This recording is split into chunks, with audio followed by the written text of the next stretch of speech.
ध्यान आपको ज़रूर दिया जाएगा। इसी के साथ में आचार्य जी जो हम बात कर रहे हैं, आज ग्रह कलेश के बारे में हम बात कर रहे हैं। ग्रह कलेश की समस्या आचार्य जी क्यों होने लगी है, मुझे थोड़ा सा इसके बारे में और डिटेल में बताइए, क्या कारण बन रहा है?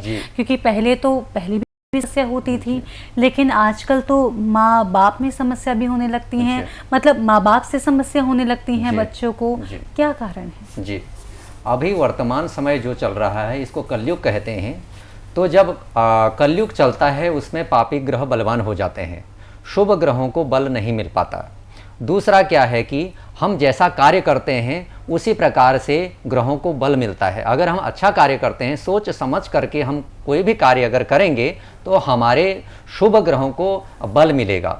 अगर हम बुरा कार्य करेंगे, नशा इत्यादि अन्य चीज़ें अगर हम करेंगे जो हमको नहीं करना चाहिए, या इस प्रकार की बातचीत हम करेंगे जो बातचीत हमको नहीं करनी चाहिए, उससे हमारे पापी ग्रह मजबूत होंगे। ग्रहों के दो विभाग हैं, एक तो पापी ग्रह होते हैं और एक होते हैं शुभ ग्रह। तो द्वितीय भाव गृह का होता है, जिससे गृह का विचार किया जाता है, घर का विचार किया जाता है, कुटुंब का विचार किया जाता है।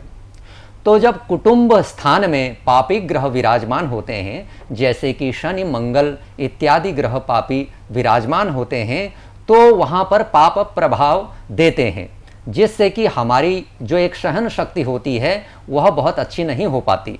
हम असहनशील हो जाते हैं और या क्रोध भी हमारे मन में आ जाता है, तो हम एक दूसरे की बात को समझ नहीं पाते, केवल अपने ही बात को हम अच्छी समझते हैं। तो इस कारण भी गृह क्लेश होता है।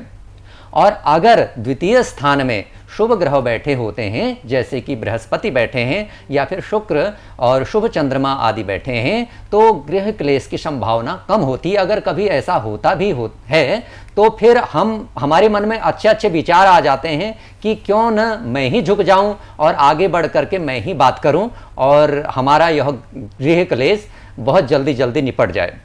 तो कुंडली की ओर से अगर देखा जाए, ज्योतिष के आधार पर अगर देखा जाए, जब द्वितीय स्थान की स्थिति खराब होती है तो गृह क्लेश होता ही है अधिकतर।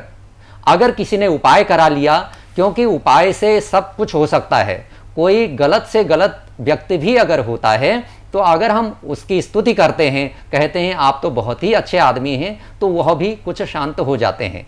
तो ग्रहों के लिए भी अगर हम उपाय करते हैं, कोई पापी ग्रह हो, कोई अशुभ ग्रह हो, तो उनका अगर उपाय करते हैं, उनका पूजन आदि जो वैदिक शास्त्रीय उपाय है उसको अगर हम करते हैं तो वह शांत हो जाते हैं और अपना जो बहुत ज़्यादा बुरा फल प्रदान हमको कर रहे थे वह रुक जाता है। और हमको भी प्रयास करना चाहिए कि एक दूसरे से मिल करके चलें और एक दूसरे की बात को समझने का प्रयास करें और अच्छे तरीके से जीने का प्रयास करें।